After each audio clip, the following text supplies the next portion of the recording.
Hello, everyone, and welcome to episode 512 of the MTGGoldfish podcast. I'm Seth, probably better known as Saffron Olive, and we have the small crew here this week. Krim, out traveling, couldn't be here today, but we're joined by the owner of MTGGoldfish, Richard. How are you this fine Monday, Richard? Good morning, Seth. Doing well. How are you doing? I'm doing pretty well. Got to watch a little Magic over the weekend, which was fun, which we're going to talk about in a minute. So today we got Eternal Weekend happened this past weekend. I didn't get to see all of it, but I watched some of it. So I want to talk a little bit about that. We had a interesting discussion about slabbed cards in Magic, not on the podcast, just off cast, but we wanted to bring that up on the podcast because I'm a little confused about what's going on with slab cards in Magic. There's some Hasbro news talking about the future of Commander in digital form. There's a new Secret Lair Commander deck, and then we might check in on Standard, maybe Modern a little bit, see what's going on there. So that's the overview for today. And then, of course, some Fishmail at the end of the cast. So that's the overview. Before we get into it, a reminder that today's show is brought to you by Card Conduit, and Card Conduit's the easiest way to sell your Magic cards. If you ever get tired of the hassles of buy listing, you can skip them with Card Conduit. You can use their curated service where you send in as many cards as you want with a buy list value of $1 or more and pay just a 5% service fee. And if you want to do a bit of work, you can use the sorted service where you list and sort your cards in advance and pay just a 2% fee. Either way, you're going to get a detailed report with the results and a fast payment once your order is processed. And you can even get another 10% off by heading over to cardconduit.com/MTGGoldfish. Card Conduit, it's the easiest way to sell your Magic cards. So thank you to Card Conduit for supporting the show.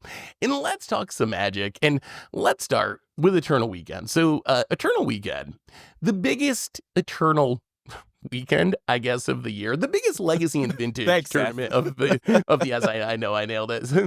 Brilliant analysis on the MTGGoldfish podcast, but it's the biggest legacy and vintage weekend of the year. So all the legacy and vintage players come together, they do this big tournament. So that was going on this weekend. I didn't get to watch all of it because I was kind of busy, but I got to catch the top 8 of legacy, and it was very, very interesting. So as a Modern player, a lot has been made of the impact of Modern Horizons 3 and past Modern Horizons sets on Modern.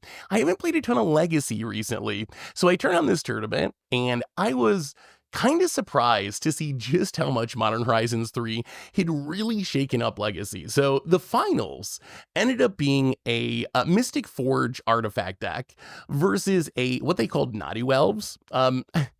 I don't know why they called it elves. It was Sounds just terrible. a straight up Nadu deck that had like Allosaurus Rider and a Leovold in it. So there were like 3 elves in the deck.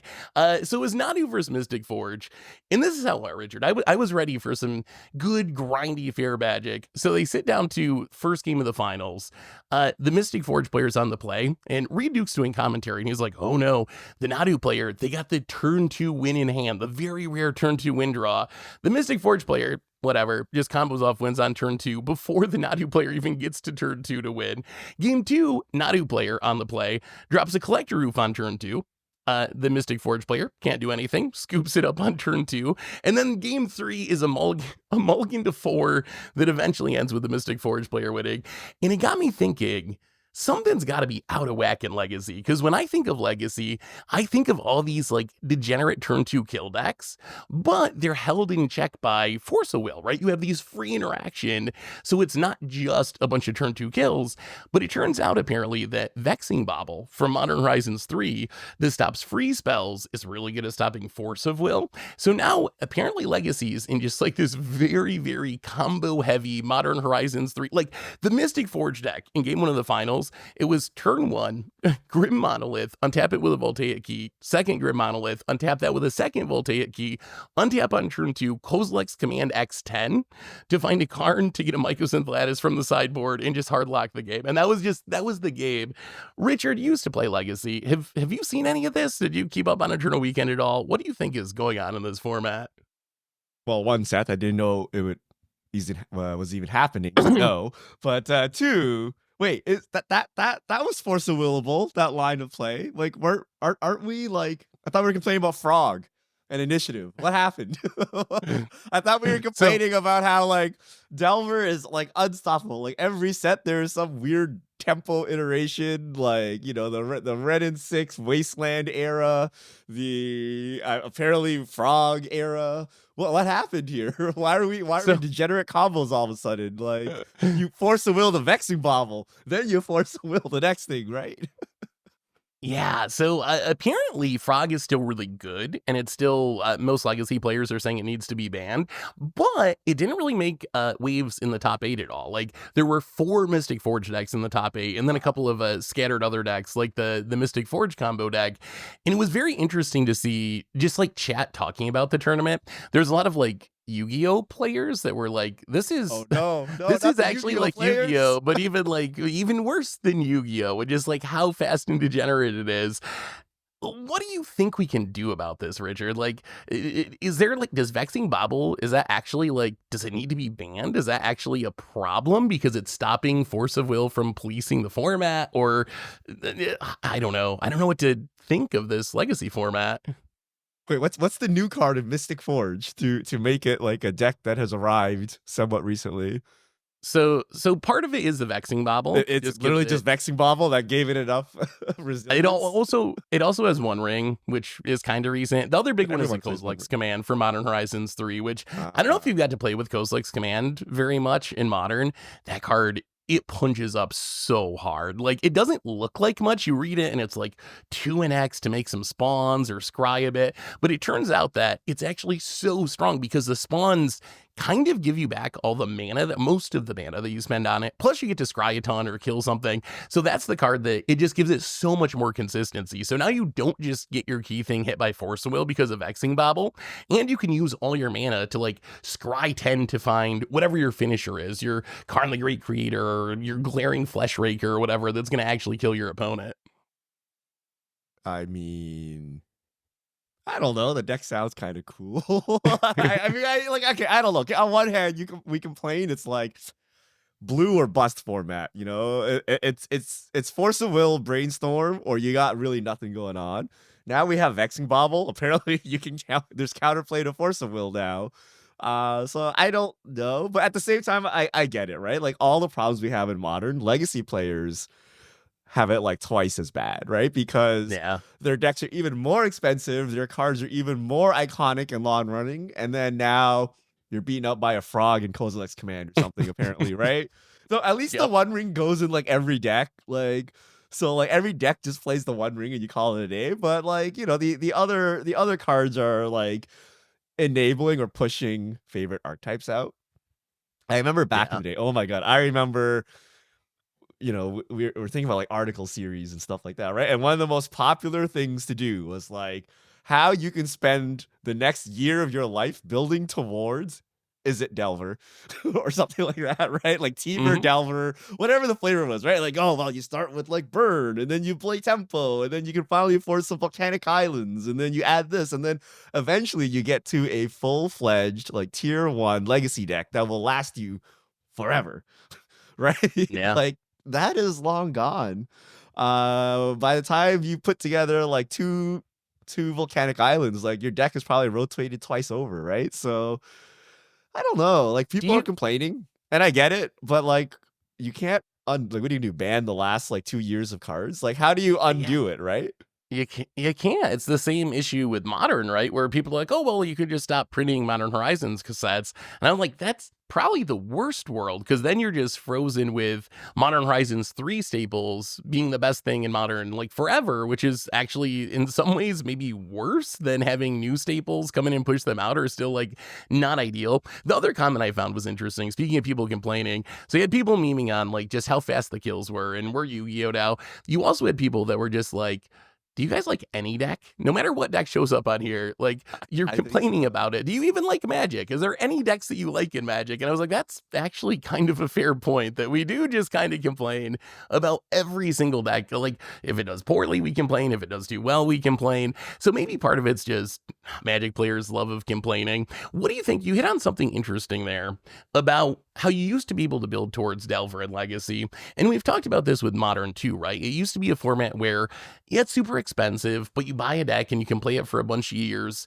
How much, this connection just kind of came to me, how much do you think the rise of Commander is because that's the one format left that's sort of like that, right? Or the closest to that ideal, where you can build a deck and have it last a while, or you can slowly start with a budget deck and bling it out over the course of years. And in theory, it'll still be able to keep up. Do you think that, like, the fact that there's no 60 card format that's like that anymore, all the way back to like Legacy is not even like that anymore? Do you think that's part of what's pushing so many people into Commander? Just like, it doesn't rotate. I can play my cards forever, and I can't do that any place else in Magic.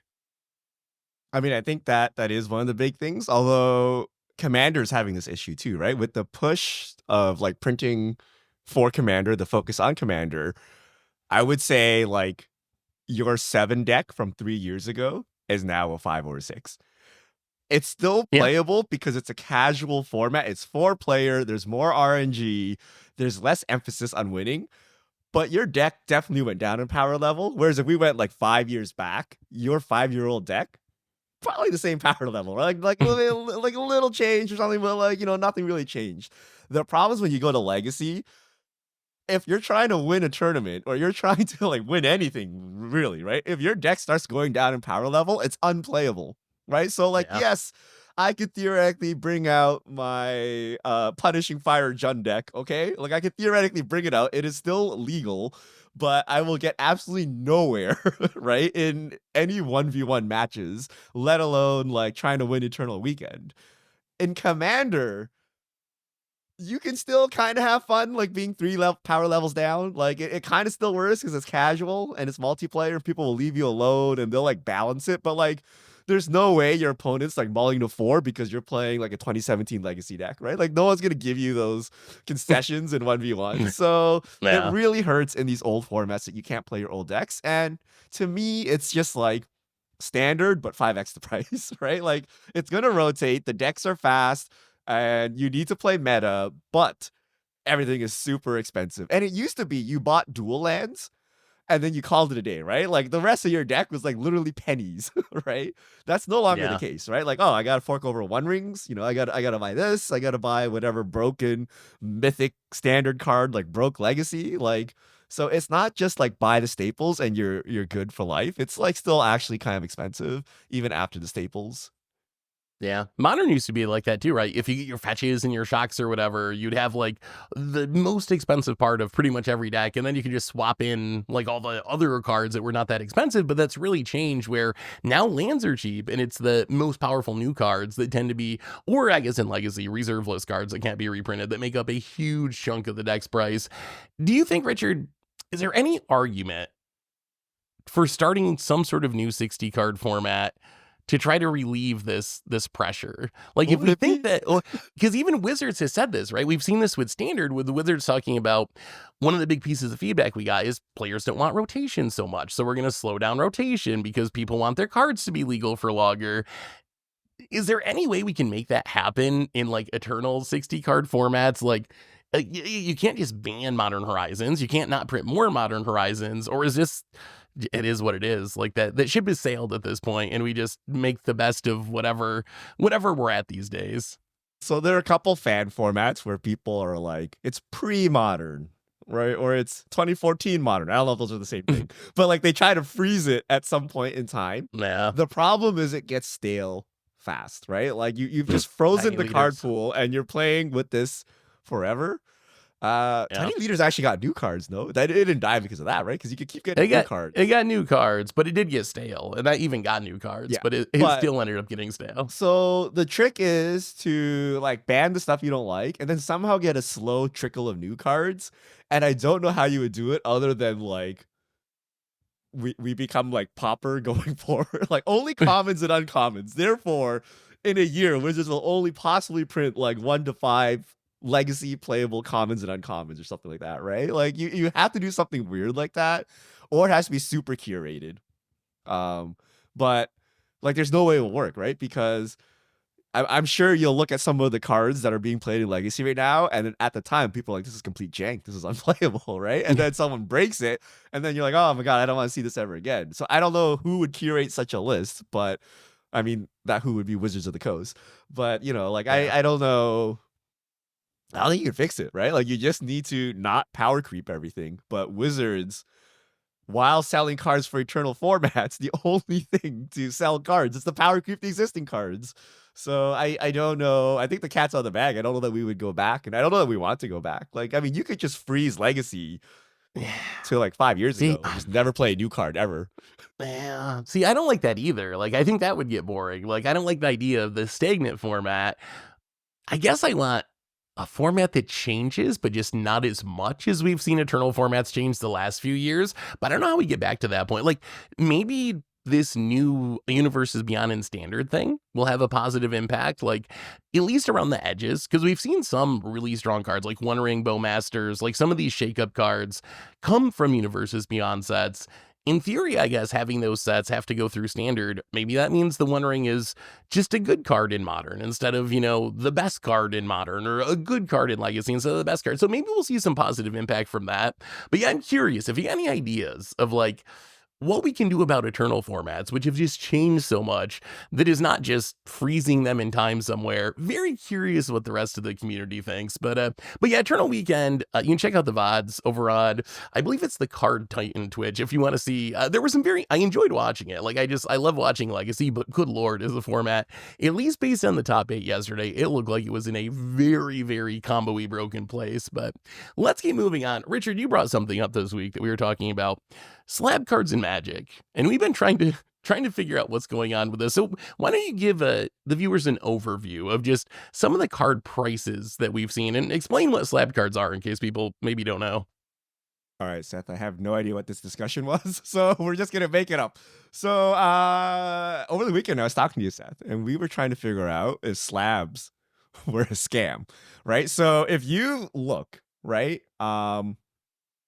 on like eBay, Nostalgia.inc, who was one of our sponsors before, you can see slabs being sold, right? And the multiplier on the slabs are not what you expect. No. So like, let's take a look at what is this thing? This is Lord of the Pit from the Secret Lair promo. It's $400 slabbed, and that's a pristine 10, and that's over like a 2x multiplier if you bought the actual ungraded cards. And we saw a lot of these when we were looking around. We're like, you see like a card that you can buy from Bloomburrow for like $5-10 slabbed, it's selling for $50-60 as a pristine 10. And like, here's the kicker. We're looking at this and we're like, they're actually selling, right? Like, of course you can list things for whatever price you want, Yep. right? But when you look at completed eBay auctions and you look at the sales data, right? Like, why would a company continually overprice products? It makes no sense, right? They would price it at the price they think they would sell. So these cards are actually selling. So like, what does this mean, Seth? Like, every time we crack a $5 card, we should go ahead, spend $10 and grade it and then like sell it for 60? Is that the play? Yeah, that's what I've been trying to figure out, right? Like, these prices have really caught me off guard. So I knew that like slab cards from like sports cards, Yu-Gi-Oh, Pokemon were a thing, and that 10s like command a premium. I did not realize that Magic cards commanded so much of a premium. That was my impulse too. Like, maybe we should just be cracking booster boxes and like sending everything in. Every rare we hit, just send it in, sell it for $60 because it's a 10. It turns out, I think there's two possibilities here, at least two possibilities. I've been trying to research this and just make sense of these prices. I think one possibility is I've heard from people that even with brand new cards, like fresh out of the pack, your odds of getting a 10 is not actually very high. I've had people tell me that like with Magic cards in specific, if you open a new Dustborn booster pack, a Foundations booster pack, your cards are probably going to be 9s. Like 9s is kind of like what an average out of the pack card is going to be. So even with a brand new card, your odds of getting a 10 are really low. So those cards command a big premium because there's not that many of them. And in some weird world, the cheaper cards might command more of a premium because less people are going to send in their $5 Bloomburrow rare to get it graded. So there's going to be very few pristine 10s or whatever of that card in existence. I still don't understand who the end user is. Like who's the person that's like, I'm gonna spend $60 on a $5 Bloomberg card because it's a pristine 10.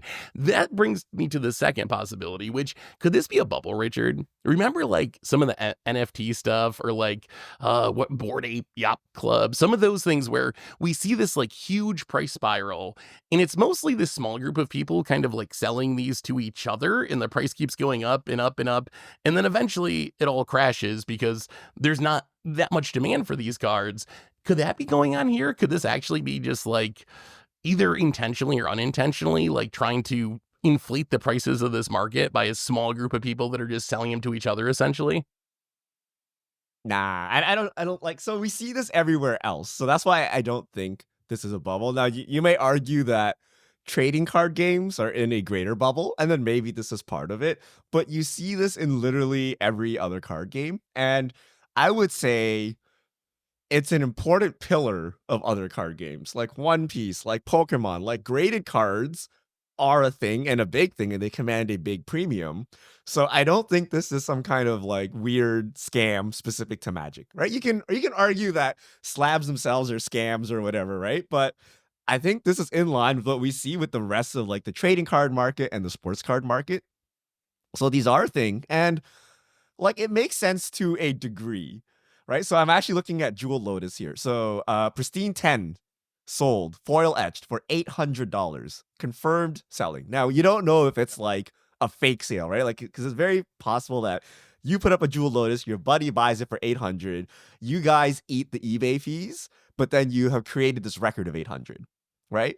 But we see these kind of sales for like literally everything, including like $40 like commander cards. So I don't think it's being fixed, but it could be. So just a disclaimer. But Foil Etch Jewel Lotus sold like literally like 2 weeks ago. So this is post banning, $800. A normal Jewel Lotus is like what, 120 foil etched, Yep. right? So So that's that's a X7 hefty almost. premium. Yeah. Yeah, and Pristine 10 is actually higher than a 10. So I think with 10, you're allowed like, so they grade by like different categories, like center, how centered the card is, the edges, like that stuff, right? And I think there's some leeway.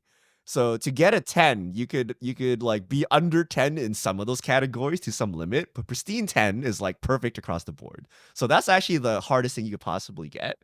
And you command a 7x premium for that. I think that's real. I mean, like, how many Jewel Lotuses do you need to go through before you find a pristine 10, right? And Yeah. if it was a lower multiplier, it makes sense, right? If I'm about to drop like $300, $400 on a card, I'm not gonna take like the random marketplace. Trust me, bro, it's near mint. Like when you buy a $1 card and it's near mint and it comes like completely scuffed, you're like, yeah, but you don't care. It's Yeah. $1, right? Now imagine that's a $400 card, right? You are willing to pay some amount of money to guarantee that is actually near mint, right? And like by a reputable like third party source. So I get it. Here's another one, Seth. Doctor Strange, MagicCon promo. The ones that we sold for $40, Seth. I got 50, just so it's clear, but yeah. So I think they're about $100 now. To be fair, Yep. after that weekend, they were actually selling for like 40, $50 on marketplaces, but they've gone up since then. But a graded one. This is a PSA 10, $525. Jeez. So it's like Right? X5-ish, what it would be ungraded. Yeah, and I think if you're a collector, right, and you want to find a, it may be hard with Doctor Strange because you remember how they had them, right? It's just like a pile of cards by like some random worker on a counter, and they're just like dishing them Yep. out, right? Like, Throwing them around, yeah. like you may have suffered like severe damage in this process, right? So they didn't really treat them like a Black Lotus or anything. So it might actually be hard to find a 10, right? And how many do you need to go through before you find a 10? And is it worth that premium in time? And apparently a lot of people do. So this is super fascinating to me because Yeah. One Piece, a lot of slabs, but Bandai is like very good at QA. So like chances are your cards of chances of getting a 10 are like very high in that game, right? The only thing you gotta worry about is centering, but let the QA is so high. we know Magic is famous for its print quality. So maybe getting a 10 is extremely rare in Magic, and you need to go through a lot of cards before you can find one. So it warrants the price tag.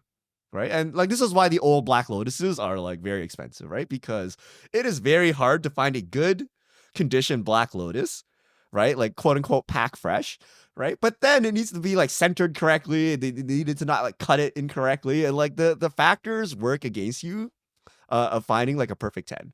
And I think there's only been like a couple in the history of Magic, right? That's Yeah, actually gone up, I right? believe so. Yeah. So yeah, this is where we are. And I think we're gonna see more of this, right? Like you can imagine a lot of people graded their Storms or whatever or Wolverines, right? And as we get the chase cards, the serialized cards from Marvel coming up, right? Like you want that, pristine 10 Iron Man showcase foil or whatever, right? So I could totally see this happening, and it's more in line with other card games. So it makes sense to me, right? Of games where people collect things, because Magic people don't collect, right? But That's where the you yeah. actually collect without playability in mind, this is a thing. So I think we're headed in the right direction, or the same direction as everyone else, at least.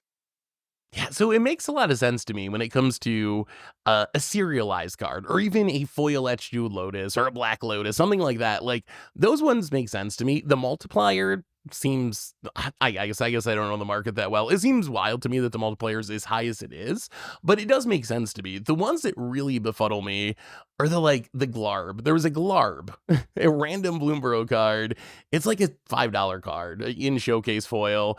It was sold for $60, and I can't wrap my head around who's the person, what type of player or collector spends $60 on a pristine 10 Glarb. Like that's the question I have not been able to answer. Like I imagine if you're an investor, finance, collector person, you probably don't think Glarb is a great buy. If you're a player, you're not going to spend $60 on a Glarb because you're going to want it in your deck anyway. So those are the ones that I'm just like, if that's really how it works, This makes we sense, probably should Seth. be trying to grade everything. Okay, Seth, how much would you spend to bling out your commander? Yeah. How I much? mean, Right? And now for if my favorite you deck or said something, like sure, I'd $60, spend money on it. and I'm like, Seth, unfortunately, Glarb does not have a $60 printing, right? But the most baller Glarb would be a pristine 10 of the best printing of Glarb, and it's only 60, Yeah. right? And if you are rolling around with $1,000 decks, what is $60 to you? That is true. The problem I see though is how do I roll around with this slab Glarb in my, it doesn't fit in my deck box. It's It's gonna your be, what commander. am I It's gonna make a fine. It can be necklace slap. out of it? Like, but just like think of going to Magic Con, and what's it just gonna be floating around in my backpack with like a bunch of other like how do I physically bring it with me to a Magic tournament that's not gonna be But I super guarantee obnoxious? everyone will be asking you about it and talking to you It's about true. it, That's and true. they won't remember like everyone else who beat them, but they'll remember that Glarb player who sat down with the giant slab, right? So I think part of it is blinging out, and I think once you start spending a lot of money blinging out your deck, so I run into this with One Piece. I've like I have like it has to be like $1,000. I haven't added the price, okay? Maybe like somewhere between $700 to $1,000 of arguably a tier 3 deck that you can buy for like, I don't know, maybe $200, right? And like at this point, I'm so deep, right? I'm like, look, I need this like $100 card. I need 4 of them, so I need $400 to like max rarity my deck. Like, am I gonna blink twice at spending $20 on something? Like, no, right? Like at this point, like I'm too deep, I'm too committed. We're going all in. So I kind of get this mentality, right? If you are buying like, special Lost Caverns of Ixalan mana crypts or whatever, right? Like hundreds of dollars. If you are like foiling out your fetches and everything, like what is a $60 Glarb to you? Yeah, Right? $60 Glarb might as well. If you could not use everyone it, will would make, buy it, but I can see some people yeah. buying it, right? Like why would you buy like the $60 showcase version of any card rather than the 10-cent basic version, right? And the point is it looks pretty and it looks nice and Yeah. you have something special, right? So I So get it, although at the same time I get why sometimes I don't get it, right? But I so get why people do it as well, right?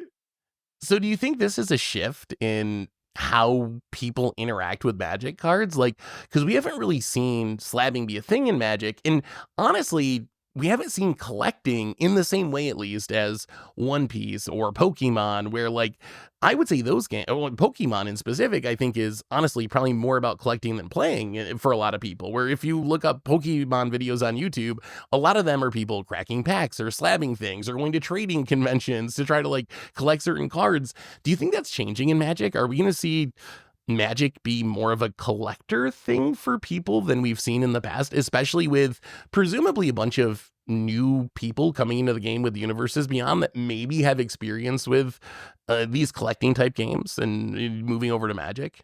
It's already happened, Seth. I know a lot of people that have bought Marvel Secret Lairs that either don't actively play Magic or played Magic like 10 years ago, 15 years ago. They got out of the game, but they're like, oh, look, it's Iron Man, right? So like, and then they bought Iron Man, and then it's sitting in their binder. And I'm like, are you playing Magic? Like, nah, I heard it sucks, right? I'm like, oh, okay, interesting, right? Like, oh, like they're just collecting it. And I remember we were talking about this in Vegas. We were at the One Piece Cafe, Seth, and they were selling like One Piece cards, but not the actual TCG. They were just cards, like fancy art from the anime on them.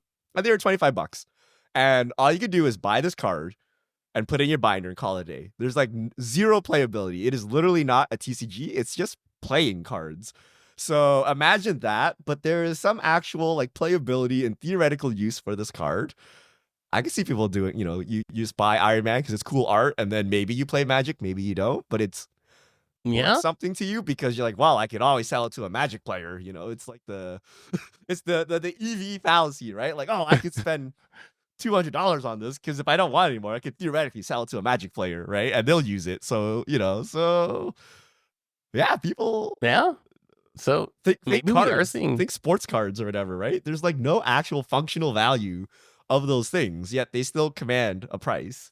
So add some functional value on it. There you go, right? That's true, although I think getting it slabbed actually makes your card less functionally valuable. You can always crack the slab anymore. You can always crack the slab. But I spent $15 to send that in. So Richard, do you think we should be slabbing things? Like if I crack a booster box and hit like the best card in the box, whatever that happens to be, should I just be spending $15 sending it in hoping to get a 10 because it's going to increase my, like, do you think it's worth it? Like on a personal level, if you're someone who likes opening boxes or whatever, should we be doing that more? No. Like, I don't know, because the thing you need to look at is like sales velocity. Okay. So like how many of these, so if you have to send in 5 glarbs to get a 10 glarb, you've already lost money. Right? Yeah. So you need to be very good at choosing the 10s. And then once you have your pristine 10 glarb, you need to sit on it. I imagine like 10s or hundreds of glarbs are sold every day, but like ones of slabbed garbs are sold, right? Of like maybe if that, right? Yeah. So it's sales velocity, right? So if your whole business is like, selling this, then sure, right? But I think for the average person, you want the money moving so that you can buy whatever staple to put in your deck, rather than sit on this glarb for like a year and then finally like make $10 profit on it, right? Like I think most people don't want that. And my guess is it matters. Like you need to know who's buying these things. If you just slab a random card, like is anyone gonna buy it? Glarb. Right. They bought a glarb. Someone I bet glarb. There was some science behind choosing glarb, right? Like I bet you like the sellers that sell this like know the types of people that will buy this. Or maybe they even ask, right? Like maybe I know Nostalgium does this. You can ask them to slab a card for you, and then they will do it and they will sell it back to you.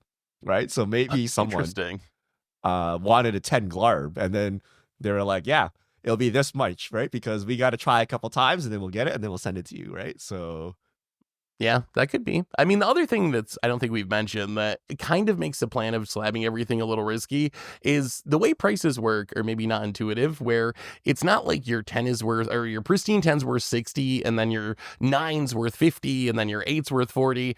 Apparently the way it works is your pristine 10's worth 60 and then your 9 is worth $3 or whatever, like the base price. Like it's not worth any meaningful premium, at least for modern cards. It might be different, like a beta card or an alpha card that's a 8.5 might have value, but for like a glarb or something, it's pretty much 10 or bust. Like if you get a 9 on it, you're pretty much $3 reject reject clubs set.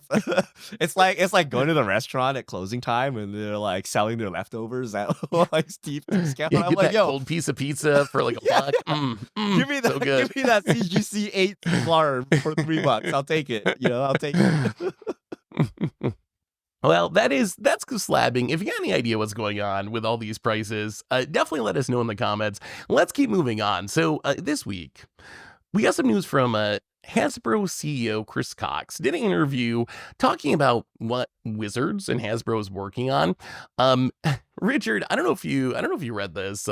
If so, can you give us a little TLDR of kind of the takeaways from this? Did they say Commander or did they say multiplayer Magic? So let me double check real quick.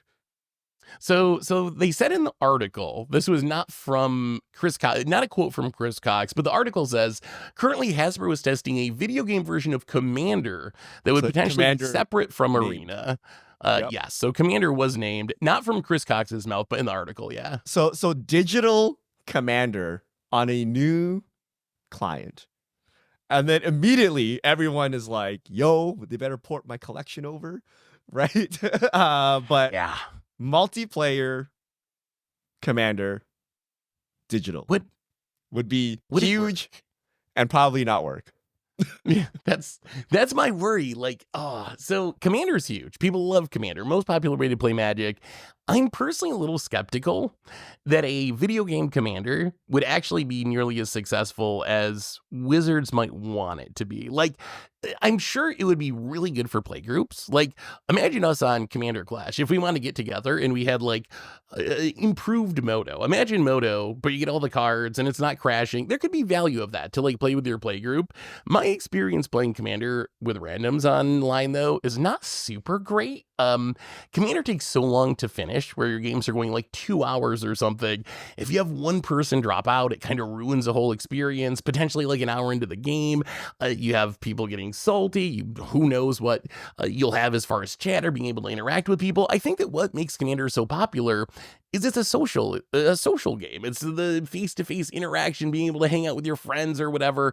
I just don't know how you do that digitally. Do you have any hopes of this actually being like a banger, Richard, and like replacing Arena, replacing Moto, or some of that kind of stuff?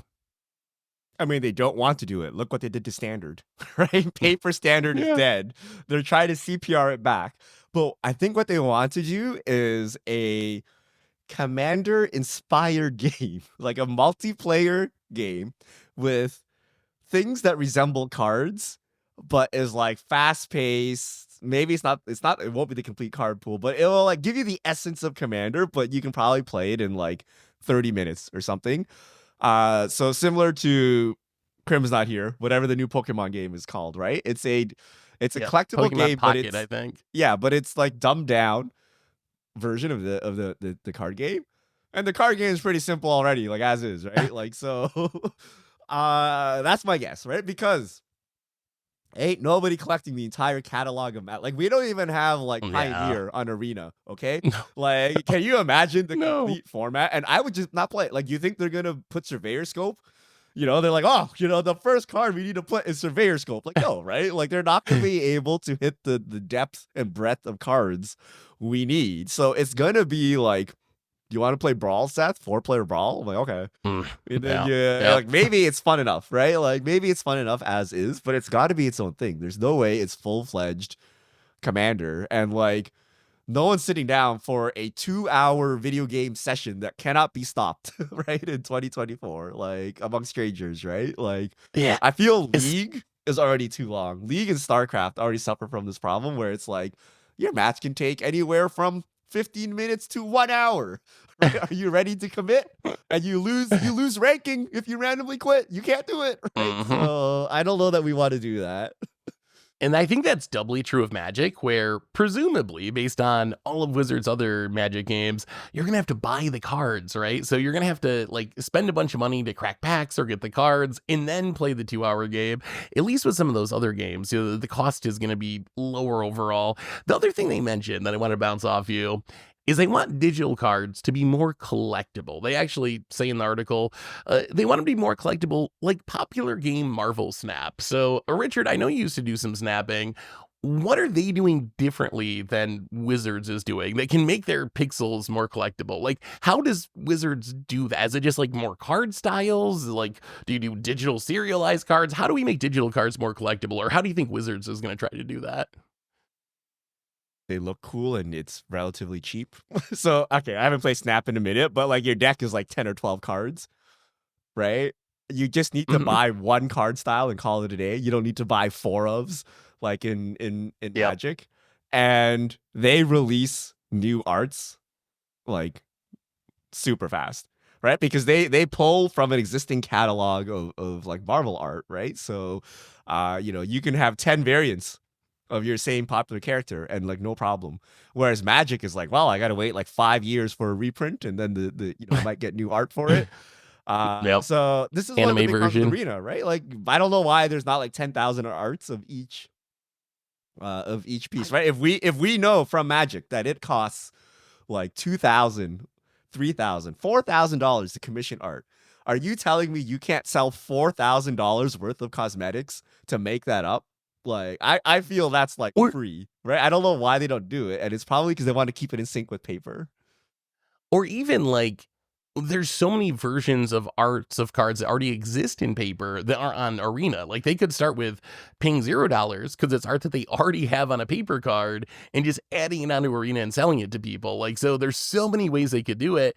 Yeah, it's gonna be interesting. So yeah, when you're playing Marvel Snap, do you see people playing like super blinged out versions? Is that common? Like, do you think Oh yeah. your opponents are like they're spending money on those things? So it can work, right? That is something that people will do.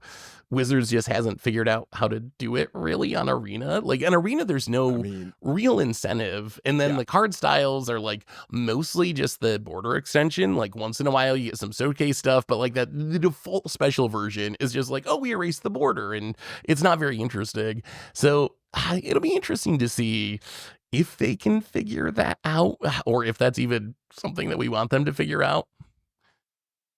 It feels I like mean, given their track record, I'm gonna say no.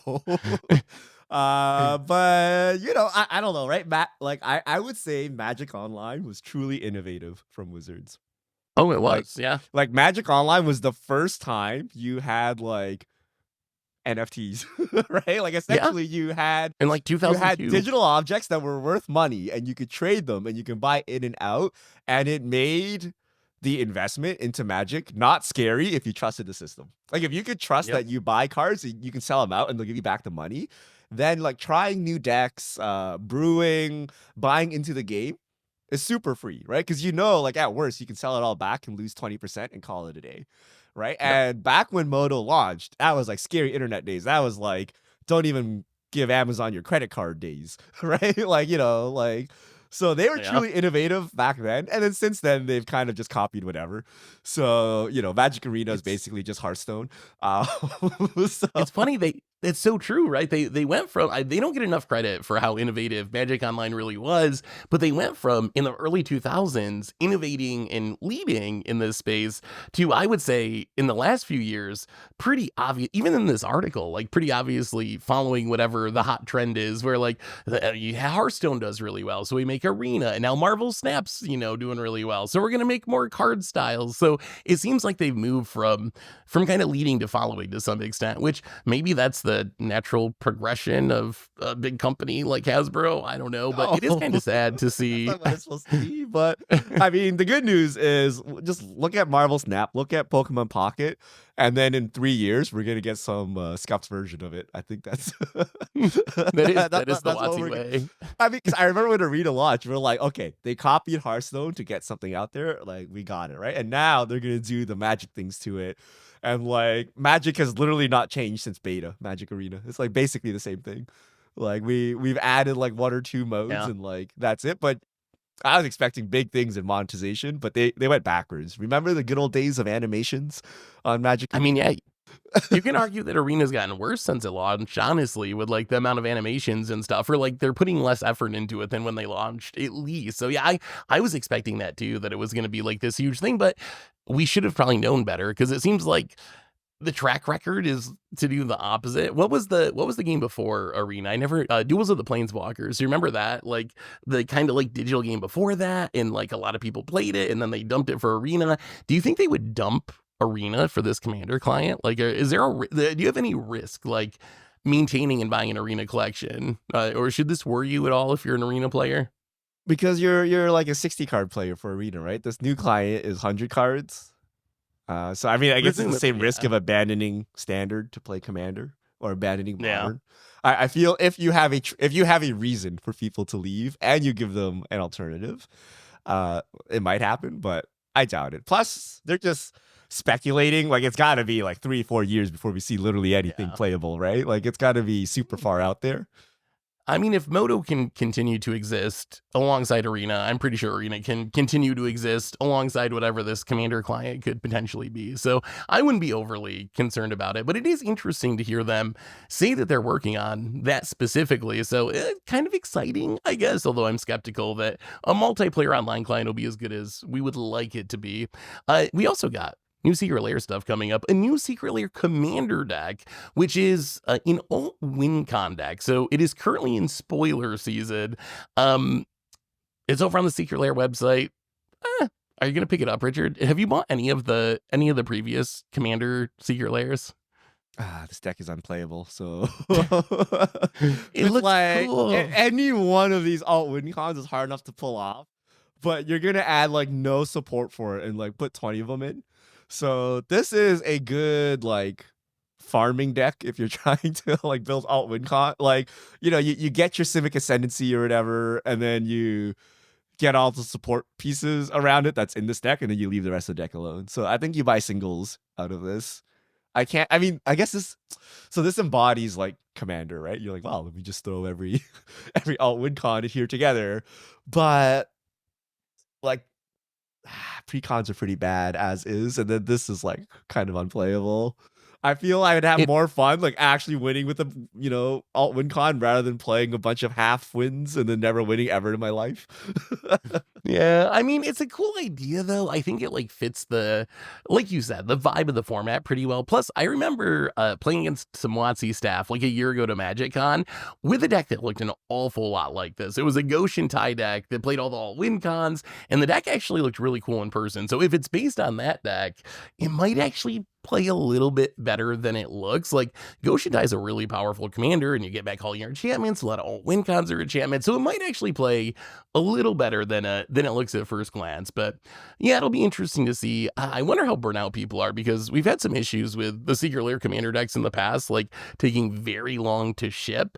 It'll be curious to see how they sell this one, if this is print to demand or if this is a limited one to make sure they can get them all shipped on time, because the coin flip deck, that was the one that took like a year for people to get after they bought it and led to a lot of changes with how they sell Secret Lair drops.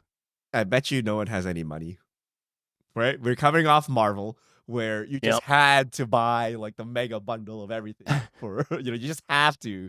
And then we're going into the holidays of like both like Black Friday and like Christmas shopping and all of that stuff, right? So my guess is one of the worst selling Secret Lairs of all time, and not necessarily their fault, right? Like it's like Just I don't know why you release anything during this time. It seems bad.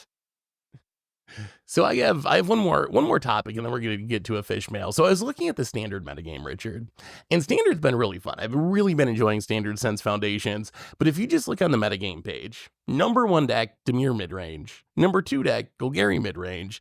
Then you get some red decks and domain and whatever. So the format's really fun. But my question for you is Black X midrange just always going to be the best archetype in standard? Because I was thinking about it.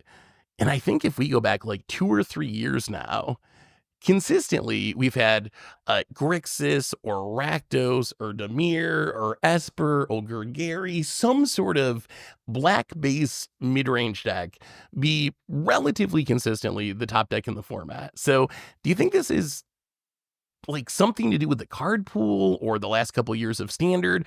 Or is it just that in modern Magic, the combination of like efficient creatures mixed with black removal makes for what's always going to be the best archetype in standard? Removal's too strong, right? The Like removals? Yeah. You have cut down, which is very good for 1 mana removal, right? So you Yep. cannot play anything that's like 5 combined power that's more than like 1 mana, right? You're trading down immediately when that happens, and then you have like unlimited 2 mana removal. Like it used to be back in the day, you might get one, but you have your Yeah. choice. It's like modern now, right? Like you have your choice of this entire suite, and you choose the one that becomes like no restrictions in the metagame, right? Like, because usually it's like, well, if it's literally Doomblade, if black is meta, you can't play it, right? If it's like Go for the Throat, if artifacts are meta, you can't play it, right? And then we have like the lose life one, etc., right? Like not playable with burn, but removal's too good, so you can't Okay. Well, really play anything. how about this counter argument? What if aggro's actually too good? Like, could it be that what's actually happening is like, if you look at the second and third most played decks, or third and fourth most played decks, so these red aggro decks with a ton of 1-drops, you have like the Heartfire Hero dealing a ton of damage when it dies. Could it be that the aggro decks are so good that to stay alive against aggro, people have to play these cheap black removal spells, and that ends up in this world where everything's black-based mid-range because you kind of have to have the cut down or the anoint with affliction or whatever to have some chance of stabilizing against the super aggro decks. Like, so maybe that's a part of it too, that like you want that to be the paper rock scissors, right? Where you want aggro and then like the mid-range decks to be able to play the removal to stop the aggro and control beats the mid-range. But I feel like we just always end up in the same spot where we always end up with like this black-based removal mid-range deck being at the top of the format. And I don't think that's ever going to change really. Like, I think just inherently, unless designs change, we're going to end up in the same spot again and again and again. Maybe it's not a bad thing. Maybe the argument is mid-range being the best deck in standard is a positive, and we'd rather have that play style be the dominant force in the format. I could see that, like, maybe that's actually a positive, but it is worth noting that it's been a long time since we've had something other than black at the top of the format. I mean, it changes based on the most efficient removal. So I think if you look at modern, right, there was the fatal. Okay, there was the Terminate era. If you go way back, that was a time where like 2 mana killed literally anything. But then Fatal Push was released, right? And before Fatal Push, people actually played terrible cards like Path to Exile that like actually Yep. went down advantage. But Fatal Push warped the format. Like everyone like splashed black, and then Unholy Heat happened. Suddenly Izzet Yep. was on the table. Like Izzet Murktide, like red decks could like, if you could fill the yard, then Unholy Heat was broken. And then I think now we are in the Leyline era, where you just play Domain with everything, and then 1 mana Leyline Binding removes everything. So like playing white is like super effective. Standard, we don't get Unholy Heats in standard. We don't. I guess we have like the white Swords to Plowshares. That's sorcery speed, right? But in general, Leyline Binding. black, yeah. But like Leyline Binding is hard to use in standard. Yeah, you gotta be Uh, domain, yeah.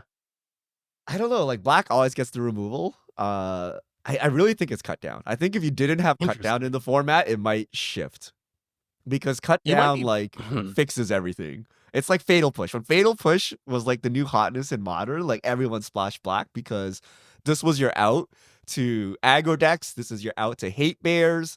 This is your out to anyone who dared combo with the creature, right? So I think cut down you needs to go, and then you might see more diversity. you might be right, because when you think about it, what colors have struggled the most, I would say, at least as primary colors in standard recently? Green would be number one, and then I think blue would probably be number two. We see blue as a splash color in like Dimir or Azorius, but as far as being like based on that color, and those are the colors that have the worst removal, right? Green gets fight spells but doesn't get hard removal. Blue gets counter spells but doesn't really get creature removal. So you might be right that it really is just whoever gets the best cheap removal is going to move to the top of the format. And that's been black for a while now, where we had Fatal Push and then we had Cut Down and we have the Go for the Throws, like this steady stream of really good removal spells. So maybe it's as simple as that. Maybe the black removal is just too good. I kind of wish, I remember Brian Kibler saying like more than a year ago that Cut Down was a problem in standard, and it was just like pushing too many things out of the format. Unfortunately, right after he said that, they extended rotation, so we get another year with Cut Down in the format. But it would be very interesting to see just how different standard would look with the removal suites changed up. pull the clip up where Fatal Push was released, and I'm like, this is gonna break everything, right? Because You're one right. mana remove up to 4 is like you literally can't play any 4-drop or under unless it ETBs and does something Yeah. crazy. And then I remember Crim like memed on me for being over dramatic. And if I have to reflect back, the fall of Tarmogoyf was Fatal Push, right? Because Yeah. before then, you had to pay 2 mana to remove a Tarmogoyf. You had to play Rakdos to do it without downside, like terminate, right? To guarantee it. And that was a cost, right? It's hard to splash 2 colors. You're paying a 2 mana removal spell, like that you will trade down versus a 1-drop, so it actually matters to you. But Fatal Push always trades up, like up to 4 mana. So Cut Down always trades up. You cannot play a 3/2 in this format unless it costs 1 mana, right? Like, or it has to do something crazy on ETB. So this just makes design like terrible, right? Like everything has to haste in, everything has to hit your face for 5 when it dies because you're gonna get cut down. So you got to get your mana's worth out of it, right? But Magic is a resource game. You cannot trade your 3 mana card for a 1 mana card and expect anything to happen, right? So 1 mana removal should remove 1-drops. That's all it should do. Like that's all it should do, right? Like maybe it can remove a 2-drop under special Maybe conditions. a 2, yeah. But when it can remove 3, 4, you know what the most disgusting thing, Seth, is? Unholy Heating of Prime Time. I'm like, 1 mana. I mean, even though you got 2 lands out, why was I allowed to kill a 6-drop? A 6-drop with 6 toughness with Unholy Heat? And like, why can I kill a Planeswalker while I'm at it? Like, I don't understand. The Death of Liliana, right? Like Unholy Heat. My God. Like, I mean, no downside whatsoever to this 1 mana removal spell. So. Yeah, I think that card's just a color pipe. I don't think that card should exist personally. It's just too much damage for a single mana. Like, even though it's not hard removal, it's one red. It's a black spell. 50,000 damage to any target. It's a burn spell. It's fine.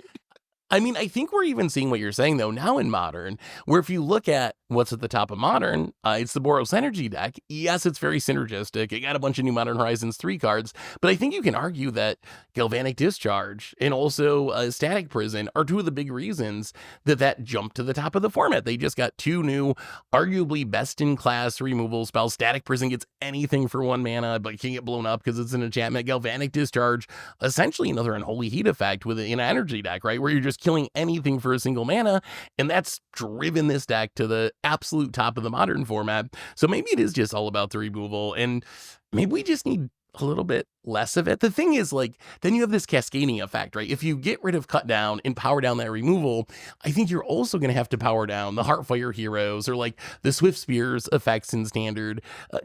And then you have like this whole other balancing act that I don't know if Wizards is going to be able to do successfully, although I hope they would try, because I think it would be very interesting to see what Standard would look like if they could just power down that removal a smidge, Vanilla just a little off the top. You could do it. Vanilla creatures. Get hit once, lose for the game. You have a chance to top deck a removal spell to stabilize rather than snowball out of control and be dead already. I wish. Anyway, I think those are all of our topics for this week, so that means it's time for some fish mail. Richard, why don't you take it away? All right. If you have questions, hit us up at Twitter, or not at Twitter, well, on Twitter, at MTGGoldfish with the hashtag MTGFishmail. And we'll get to your questions on air. Oh, this is interesting. Blue Team Turtle. We had to go back a month for this. I think Wizards could easily move to an LCQ by selling full sets with basic art to stores and maybe full color sets. Then draft packs for drafters and collector boosters for fancy art. Worth considering. So Duskmourn comes out and you're like, here, for $50, buy 4 of every card in Duskmourn. And then, if you want, you can buy collector boosters or something to get like to get your fracture foils or something. That's very interesting. This kind of ties into what we were talking about earlier. Are there enough collectors in Magic now to make that work? Because the question is going to be like, how much does this hit WotC's bottom line, right? If they're going to be losing a ton of money doing this, they're not going to do it. So the question is, let's say you could get all the cards in a set for $50. Are there enough people who are still going to buy the collector boosters, who are still going to buy, I guess it's just like Arena, right? Are there enough people that are going to buy the cosmetics and for a bunch of money, or just buy the base version of the card? I don't know if there are or not. Like, I would personally, I would spend $50, get the complete set, and that would probably be most of what I would do. I'd get some collector boosters for fun once in a while, maybe, just because I'm an idiot who likes gambling. But but yeah, I think as far as, like, do you think it would work, Richard? Or would everyone just buy the $50 one and Watsy would not do it because they're gonna lose a ton of money? Only meta player. So if you are a 60 card grinder, you would buy the base, the base set and call it a day. So I don't know about you, but like, so Tomer and Krim have their like giant collection of commander decks. Whereas I'm Yep. like, I never have any commander decks assembled. And whenever I want, I can pull up one of my Clash playlists and pull it back together. But for decks that people ask, like, what's your deck, right? I only consider it my deck if it's properly blinged out, right? So, like, if I just have like the normal base version, I'm like, oh, that's like a Clash deck. That doesn't count, right? Like, is it all foiled out? Is it all blinged out? Did I purposefully choose the art of each card? Right? I've never did any of this for standard, right? Standard was like, if I'm playing modern or standard, I'm like, give me the cheapest version. We're gonna crush fools. And it doesn't matter, right? And then if you play your foil Goyf, I laugh at you for wasting your money, buying the foil Goyf. But I was here racking up value in EV, okay? But for Commander, I'm like, why are you playing like this basic land from the common pile, right? Like, I feel you should at least choose, if you have budget restrictions, at least choose the good one, right? And that's like a mentality shift. I don't know that we're there. I don't know that we're there for collectors to kind of just pull the weight of everyone. So if Hasbro did this, I think they would like lose so much money, they would immediately stop with the next set. Like, that is my Yeah. guess. That And would we be my actually do this concern. though, like precons. Right? If you buy the Yeah. precon, you get the base version. And Wizards thought that wasn't good enough, so then you had collector boosters to go with your like precon set to get fancy versions. Right? Speaking So they did do that. Yeah. And actually, something I've realized recently is a lot of those fancy versions actually command a pretty big premium. Not quite slab card premium, but if you look at like a Commander Precon card and then you can get like a foiled version or even a border extension version and collector boosters, a lot of times that's like X4 the base version, X5 the base version. It actually commands a pretty realistic premium. So to some extent, it's already happening. I just think you're right that we're not at a point where collectors are a big enough group to actually support most or all of the game. Like, maybe we get there eventually. I think we're, like we talked about earlier, trending in more of a collector direction in Magic than we have been in the past. But I think we're still a ways off from them just actually carrying the entire weight. Yeah. And go full circle. They need to rein in power creep, right? Because Yes.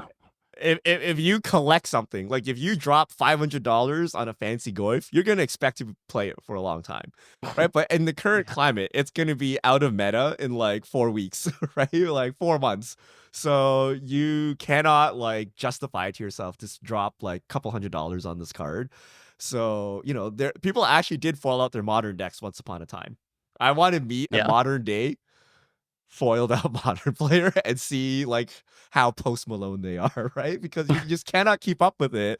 But remember the fully foiled Tron decks and Jund decks from yesteryear, right? Like, people are looking for excuses to spend way more money than they should, but Wizards is kind of taking away those opportunities. So if they raid in power creep, your deck might last a couple of years. You might actually make that investment. So Anyway, I think that brings us to the end of our cast for today. One more time, Richard, if people want to send in brand new Fishmail for next week, how do they do that? all right, you need to send us questions at MTGGoldfish with the hashtag MTGFishmail. If you don't, there will be consequences, and I don't know what that is. But come on, slacking. Give us some good questions. On that note, everyone, brings us to the end of episode 512 of the MTG Goldfish podcast. So, Richard, thanks for hanging out. Thanks to everyone for listening. Thanks to Card Conduit for supporting the show.